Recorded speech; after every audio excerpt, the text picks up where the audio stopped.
It's conversations by phone call or come on over.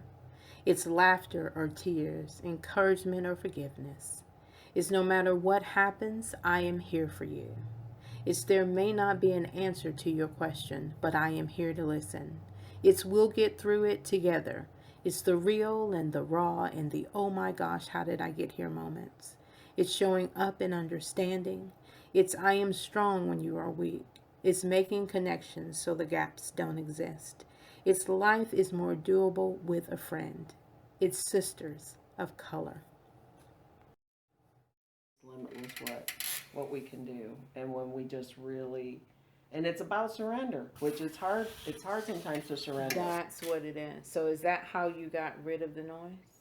Yeah, it was just surrendering because I couldn't do it on my own, in my own will. But was it easy to surrender though? No, it's not, especially when you're talking about someone who's a little controlling.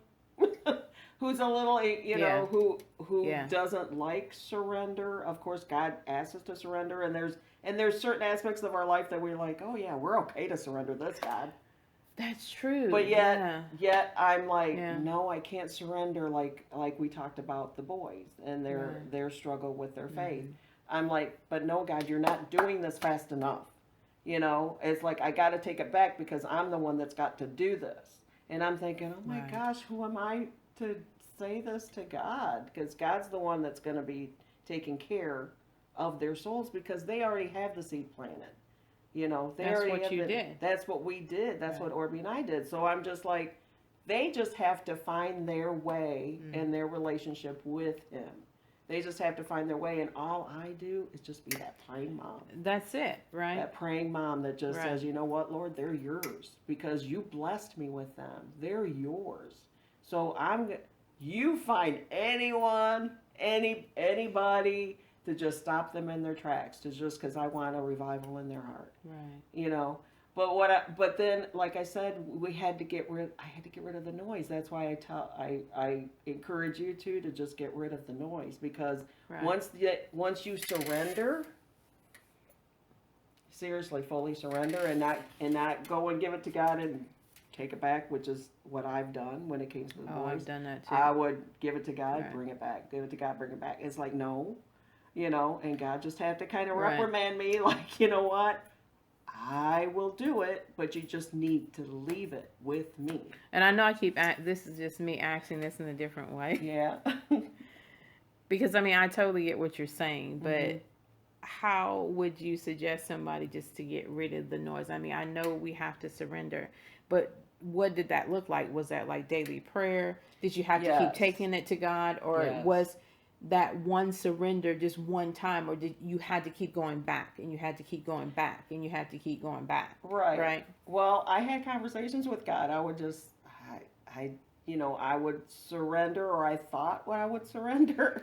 I'm just like, I thought I would, and I'm like, okay, no, God's like, because I'm still dealing with it, so I hadn't surrendered it. Right. Okay. So I'm like, okay, God, I'm trying to surrender this, so please show me, please help me, and it was daily study, daily prayer. Having that quiet time with God, which is my most important time, is in the morning to just have that my God time. I have to have my God time before I start my day. I just do, because that just being still and listening to His voice and realizing, you know what, this is the God who created me and who knows me inside and out, So I said, I owe Him that time.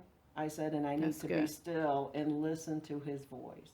I said, so now does that mean that, what you're saying about the surrender and having that God time?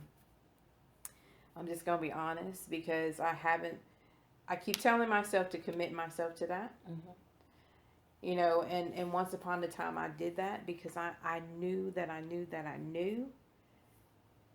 could go to God with anything and He would answer me. Yes.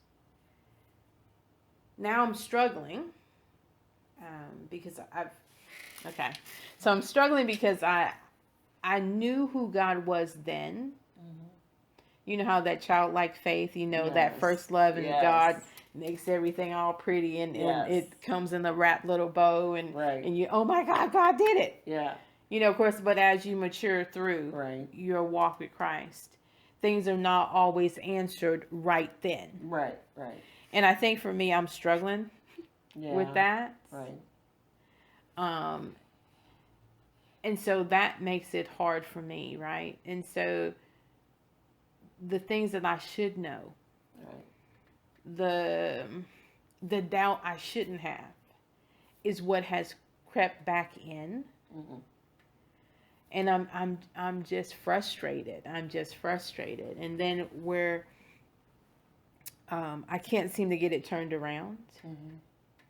And so no matter how many times I surrender it or I lay it at his feet, no matter how many times I pray about it and say, God, I know that there's something that should be breaking loose right now. It's not breaking loose. Right. And I keep trying to control it. I keep trying to, God, okay, just almost like pushing God to the point of just, okay, pushing get it done. Okay, yes. No, I understand because I've done that too. Just be pushing God in the back. Just it's like, shoving. Right. But like he says, everything is in his time. Right. And in his time, there's beauty in that too, because you just think, okay, you're just like, okay, when are you going to do it? When are you going to do it? When are you going to do it? And we're just like constantly, it's just like a broken record. So no, I mean, it's a real bad broken record. Thank God he is patient. That's all I can say. But but the thing is, think about in the times where he has blessed you, where you've had a request and he's blessed you, he's done it. Mm-hmm. And he's done it. But you know that there was no other way it could have gotten done if without he hadn't God. done it. If he hadn't done it. There was no other way. You would think that would be the go-to move that the mind goes to. Right. But it doesn't, right? It doesn't. We go to what we don't have. God, you ain't doing it right now. Right. Never mind what you did in the past, God. Right. I'm talking about right now. Right. And so we do. That's such a good point. We forget what he's done. We forget what he's done, and then we have to realize that in those times that he's gotten it done has been the best timing that has ever played out through our whole situation. You know what I'm saying? Oh, that's good, yeah. That it's always been the best time. Even though we're just like, God is just taking so God, long. you know you can do it, so why are you not getting it done? Right. And so God's like, but you're not understanding that it's about my timing. Mm-hmm. And the thing is, the reason why timing is so important is because I want you to know that it was me and it was no other outside kind of, kind of influence or anything like that, that it was me. That's good stuff.